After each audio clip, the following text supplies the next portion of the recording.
Assalamualaikum warahmatullahi wabarakatuh. Selamat siang kepada Kak Bintang. Saya akan mengajukan beberapa pertanyaan. Yang pertama yaitu perusahaan bergerak di bidang apa dan yang dijual berupa produk jadi atau jasa atau experience. Baik, untuk menjawab pertanyaan pertama, perusahaan bergerak di bidang apa? Perusahaan saya bergerak di bidang pendidikan seni, kurang lebih seperti itu. Dan yang dijual berupa produk, jadi jasa atau experience, jawabannya adalah jasa. Karena saya menjual jasa pendidikan. Kami mengajar, kurang lebih seperti itu, mengajar pendidikan seni. Lalu pertanyaan kedua, alasan atau latar belakang membangun perusahaan itu seperti apa? Pertanyaan kedua ini agak panjang ya jawabannya ya. Alasan atau latar belakang membangun perusahaan. Jadi kalau kilas balik, saya pribadi, saya lahir dari keluarga pendidik. Saya lahir dari keluarga pendidik seni. Ayah saya guru seni, ibu saya guru seni. Jadi memang dari kecil kurang lebih saya sudah pegang krayon. Saya sudah pegang buku gambar, kertas gambar, spidol dan alat-alat seni lainnya. Setelah itu berjalannya waktu sampai saya sekolah SMA waktu itu. Sekolah SMA itu saya berhenti berkarya seni waktu itu. Karena mungkin sibuk nakalnya anak remaja waktu itu. Setelah itu saya berkuliah di UNESA. Saya masuk di jurusan seni rupa. Nah, mulai dari situ saya terjun lagi di dunia seni dan lebih menseriusi dunia seni. Setelah itu saya bikin sanggar lukis ini yang ada di Rungkut, karena juga yaitu tadi jelas balik dari background saya dari keluarga seni dan pendidik seni lebih tepatnya, kurang lebih seperti itu. Selanjutnya, karena banyak pesaing ya pastinya, siapa yang menjadi patokan dan itu mengapa? Alhamdulillah, kalau pertanyaan ketiga ini agak sulit jawabnya. Pesaing, kalau pesaing sampai detik ini saya belum merasa ada saya punya pesaing dari sanggar-sanggar lain, itu belum, karena memang sanggar saya sudah lahir dari 30 tahun lebih, sebelum berjalan 30 tahun lebih tepatnya ketika ayah saya atau Mbak Kapur sendiri itu mulai dari seumuran saya dulu. Sekarang beliau sudah umur hampir 60, jadi sudah berjalan 30 tahun lebih. Sehingga mungkin masa-masa bersaing itu dialami di masa ayah saya dan masa saya sekarang ini. Kalau untuk pesaing belum ada, saya belum pernah menganggap sanggar lain sebagai pesaing sanggar saya. Tapi kalau untuk patokan, sih setiap sanggar punya sisi positifnya, sisi lebihnya, kurang lebih kelebihannya itu yang menjadikan saya patokan. Di sanggar lain ada ini, di sanggar saya tidak ada itu. Nah, ini yang patut saya contoh. Dan menurut saya siapa itu tidak menutup kemungkinan semua sanggar, gak hanya sanggar seni, bahkan lembaga bimbingan belajar yang lain juga yang bisa saya contoh, kurang lebih seperti itu. Selanjutnya, apa yang meyakinkan Kak Bintang sendiri untuk membangun sanggar ini? Lalu, apakah ada inovasi lain yang bisa menjadikan lebih unggul dari pesaing lainnya? Yang meyakinkan saya untuk membangun sanggar, kurang lebih pertanyaan keempat ini sama jawabannya, hampir sama kayak alasan atau latar belakang membangun perusahaan tadi. Jadi memang saya lahir dari keluarga pendidik seni, sehingga kurang lebih buah jatuh tidak jauh dari pohonnya, kurang lebih seperti itu. Saya yakin sama sanggar itu ketika saya melihat orang tua saya bisa sesukses itu, dan awalnya juga dari sanggar. Memang pandangan masyarakat bahwa dunia pendidikan atau mungkin guru itu banyak yang bilang nih uangnya tuh sedikit, tapi itu bisa dipatahkan sama ayah saya contohnya, sehingga saya mau lebih melebihi ayah saya, sehingga saya bikin sanggar. Terus tadi inovasi ya, untuk inovasi lain yang menjadikan lebih unggul dari pesaing lain. Kalau inovasi, jadi sanggar kami punya materi khusus. materi khusus yang terstruktur lebih tepatnya. Beda dengan sanggar lain yang setahu saya itu belum punya materi yang terstruktur. Kalau kami sudah ada, bahkan setiap harinya, bahkan program kami juga tidak hanya menggambar dan mewarna. Kami juga ada desain fashion, itu pun sudah ada materinya yang sudah kami susun beberapa tahun yang lalu.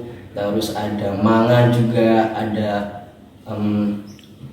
desain fashion, manga, coloring, drawing, painting juga ada, cat itu nanti ada pembagiannya juga, ada cat air, cat minyak dan lain-lain. Kurang lebih seperti itu. Itu inovasi yang kami pertahankan sampai sekarang dan sulit untuk ditiru, lebih tepatnya seperti itu.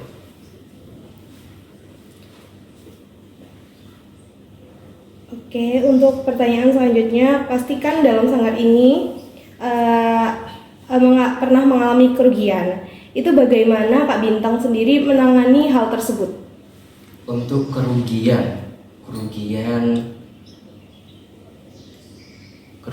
mungkin bukan kerugian ya Mbak, penurunan Income.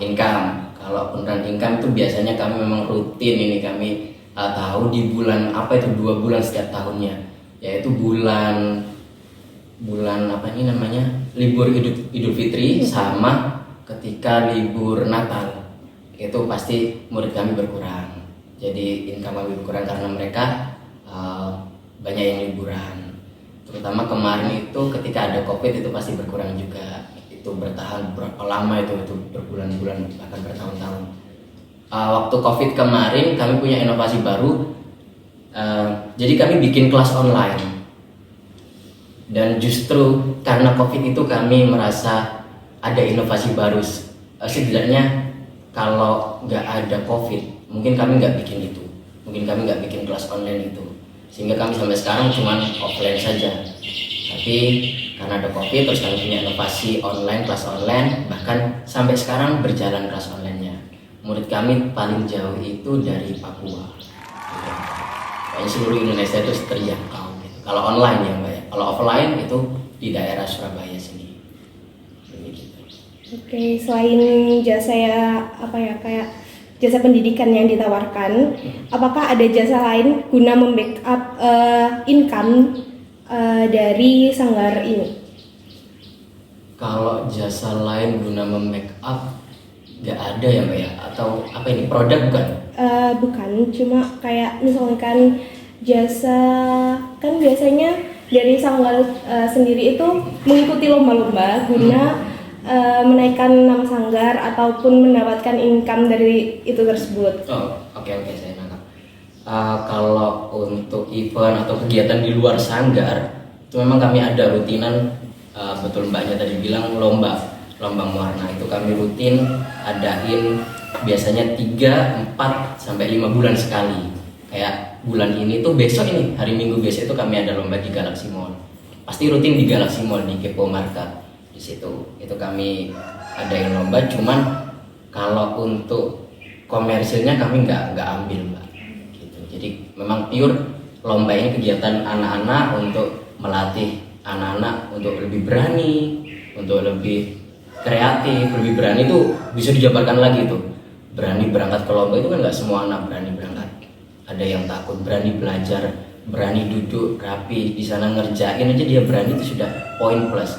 Kadang ada anak itu mau mulai ngerjain aja sudah lihat kanan kiri sudah mentalnya down duluan, padahal dia bisa itu. Tapi untuk target tujuan komersilnya enggak seberapa, bukan ke arah situ, kurang lebih seperti itu. Oke, selanjutnya bagaimana sih cara menilai kepuasan dari pelanggan? Pastinya kan pelanggan tersebut mempunyai nilai kepuasan tersendiri kan. Itu bagaimana perusahaan menilai kepuasan tersebut dan apakah ada web atau platform khusus untuk menyampaikan hal tersebut? Kalau untuk platform sampai detik ini masih belum ada Mbak, cuman kami ada kayak review dari Google Maps kayak gitu, terus di Instagram mungkin. Tapi kalau platform khusus untuk menampung saran atau mungkin ulasan itu belum ada. Tapi kami gunakan cara seperti ini Mbak kalau sanggar kami, karena secara personality ya, jadi nggak bisa dipublis gitu, karena setiap anak itu kan beda sama produk.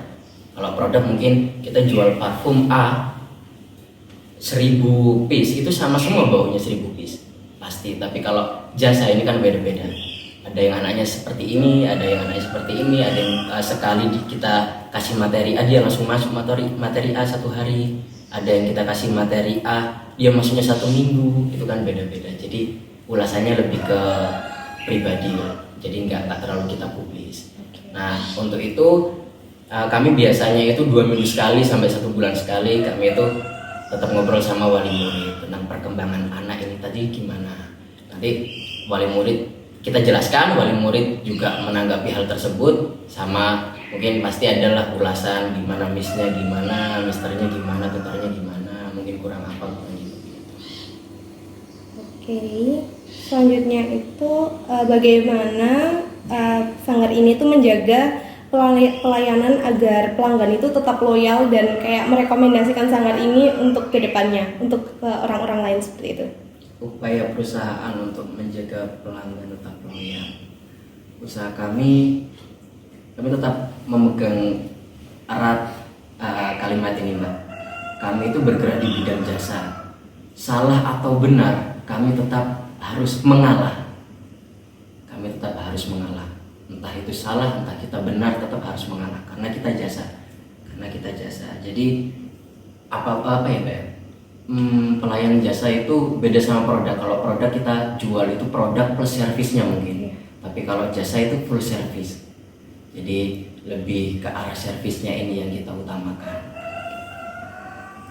Oke, selanjutnya gimana sih cara daftar di sanggar ini? Apa bisa dilihat di platform IG ataupun hanya bisa dijangkau melalui Google Maps? Cara daftarnya banyak kok, Mbak. Lewat Instagram itu bisa, lewat Instagram itu nanti ada kontak di bio Instagram, bisa di Google Map juga ada nomor saya. Kalau di sanggar ini Google Map sanggar ini, kalau di Google Map sanggar yang satunya yang pusat itu ada adminnya lagi di sana. Terus daftarnya via langsung offline ini datang ke sanggar juga bisa, atau besok ini. Jadi sebelum lomba di Galaxy Mall itu kami ada pameran sebenarnya, Mbak. Ada pameran sekitar 3-4 hari sebelum lomba. Jadi kami start kemarin tuh dari hari Kamis, Jumat, Sabtu, terus minggunya lomba. Nah di pameran juga bisa daftar. Nah kalau di pameran ini ada diskon dari kami 50% untuk biaya pendaftaran. Oke. Oh ya, saya selalu fokus sama piagam penghargaan di sebelah kirinya Mas. Itu boleh dijelaskan itu piagam penghargaan apa? Oh ini sertifikat pembinaan guru di Sanggar Lukis Pak Kapur. Ini saya dapatkan tahun 2019 ini, Mbak, dari Pak Kapurnya langsung. Pak Kapur itu nama aslinya S. Purwanto. Jadi asal usul Pak Kapur itu bukan kapur yang untuk tulis di papan, itu bukan. Tapi itu beliau ini romantis memang orangnya. Beliau itu menyatukan nama beliau sama istrinya. K itu Julaika. Jadi nama Bu Kapur itu sebenarnya Julaika.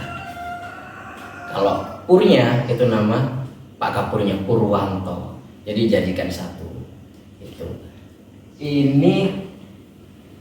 Ini saya dapatkan itu setelah saya mengajar kurang lebih 5 tahun. Saya ngajar itu dari saya masih sekolah, saya sudah ngajar dulu itu, Mbak.